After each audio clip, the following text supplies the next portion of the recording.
Welcome to our tutorial about relational databases. In this tutorial, we'll incorporate grid view and list view controls in conjunction with a relational database. I've already brought the database in from our previous tutorial, and here we only have one table currently. It stores our users. The first name, the last name, and email address are the columns of our table. Now we're going to create two more tables for this database. One table will store information about the newsletter we're going to be sending to our users. The next table will store information regarding how many newsletters have been sent to each user. Let's right-click, Add New Table. The first field we'll call Newsletter ID. It'll be of the integer data type, and we won't allow null values in this column. The second field will be Newsletter Name. Data type we'll set to varchar 50. And again, we won't allow null data in this column. The newsletter ID will be our primary key. Identity specification. Let's select Yes. We're done with this table. Let's save it. We'll call it Newsletters. And click OK. Now let's insert one more table. Add New Table. Here we'll store the number of letters sent and which letters were sent. Our first column will be called Num of Sends ID. We'll make it an integer, and we won't allow nulls. It'll be the primary key for this table. We'll also set the identity specification to Yes. The second field here will be the user ID. This will be the foreign key for the users table, and also we won't allow null data in this column. Our next column will store the foreign key for the newsletter table. The data type will make it integer, and null values will be prohibited. Let's add another column.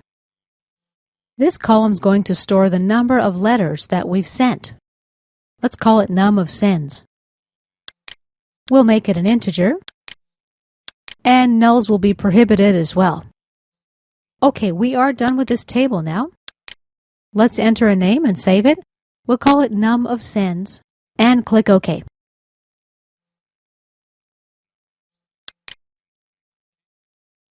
Now we need to create some relationships between these tables. Let's use a diagram to do that. Add New Diagram. Let's add all three tables.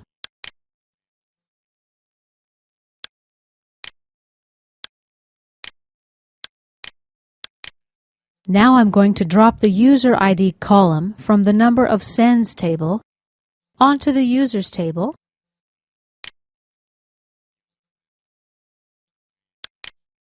Click OK, and my relationship is created.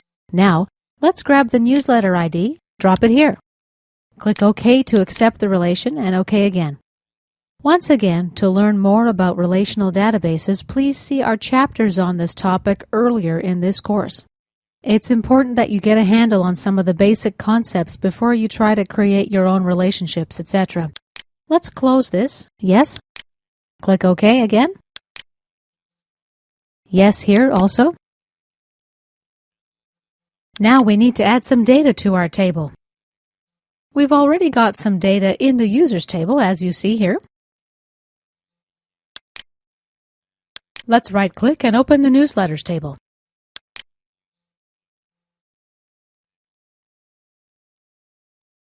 Okay, let's add some data here. We're going to create 3 newsletters. One will be the E-mini tab. The next will be Options Trading.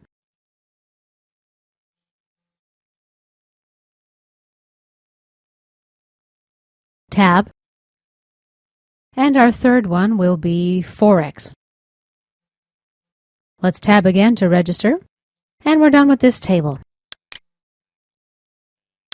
Now let's enter some data in the number of sends table.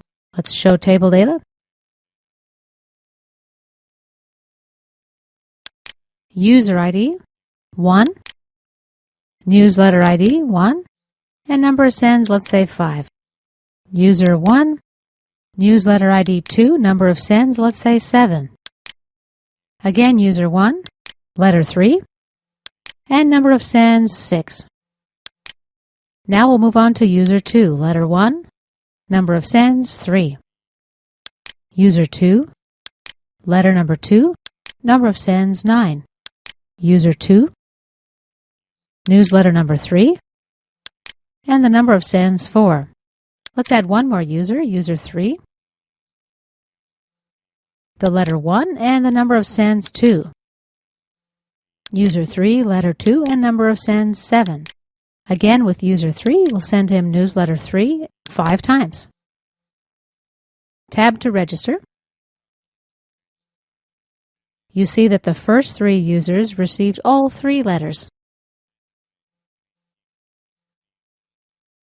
The last column shows how many letters were sent to each user. User number 1 received 5 issues of the e-mini newsletter. The same user received 7 issues of options trading and 6 issues of Forex. Okay, at this point we are done with entering our data and the database, so let's move on. Let's expand the toolbox. We need to bring in the grid view control. Choose data source, that's our first step. Let's select database. OK.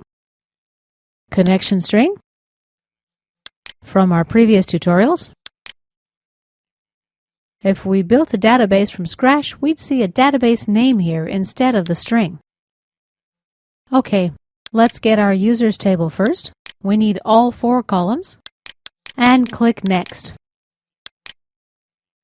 Let's test query to see how it looks. Looks fine. Finish. OK, now let's select Edit Columns. We don't need to display the user ID. That's just for the database to identify the record. Let's expand the command branch and choose Select. We'll move it to the first position and click OK. As you see here, Enable Selection is checked. This will actually do the same thing. Let's select Auto Format, choose Black and Blue 1, and click OK. Let's resize it a little bit. Now let's use another grid view control. From the Choose Data Source drop-down menu, I'll choose New Data Source. Select Database. OK. Connection string. Next, here I'll opt to specify a custom SQL statement or stored procedure. Next.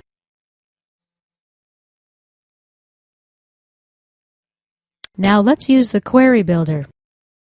From here we need to select the newsletter table and the number of sends table. Add and close. Let's make this window a little bit bigger. Now let's select newsletter name, number of sends ID, and number of sends.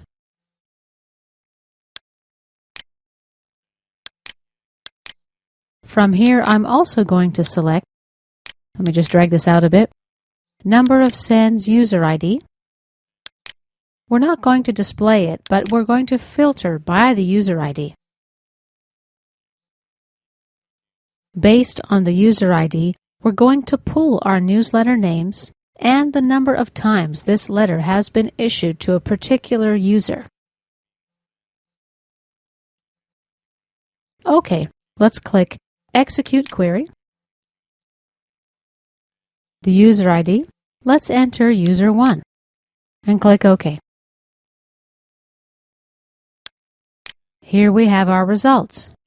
E-mini was sent to user 1 5 times, options trading 7 times, and Forex was sent 6 times. Let's click Execute Query again. Let's enter user number 4. I know nothing's been sent to this user yet. As a result, nothing is returned back to us. Let's click OK now. Click Next.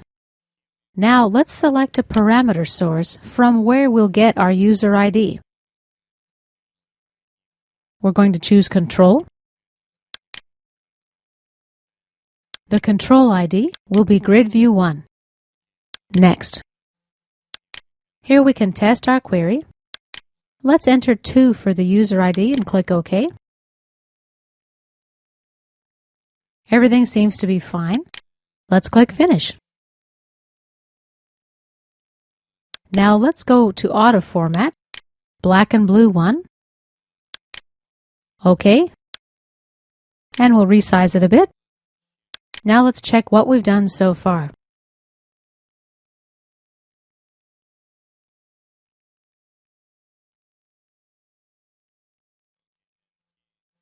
And here's our display of Grid View 1. I see Grid View 2. Grid View 2 shows the newsletter name and the number of sends. I'm going to be deleting the third column, Number of Sends ID. Let's resize our browser a little bit. And let's get back to Visual Studio.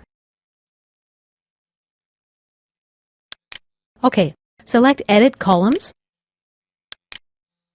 Let's make the same modifications we made with Grid View 1. Remove the Number of Sends ID, and we'll add a command field. Let's move it up. OK. And OK. Now let's drag in a Details View control. Choose the data source. New data source. OK. Connection string. Specify a custom SQL statement or stored procedure and click Next. Query Builder. Add newsletter and the number of sends table.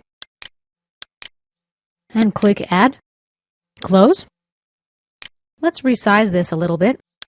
Here I'm going to select the newsletter name and the number of sends. Under the column section, we'll filter by the number of sends ID.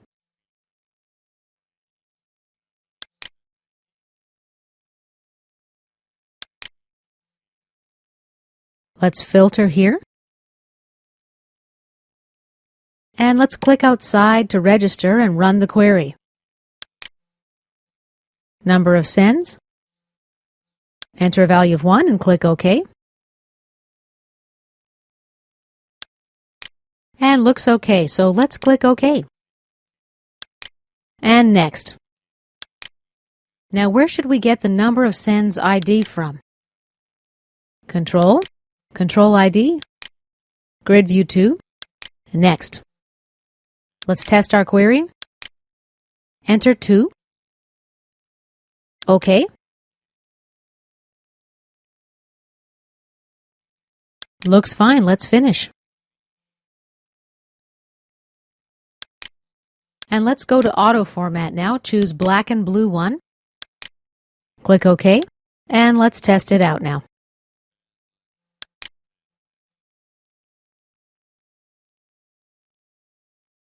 Here's Grid View 1.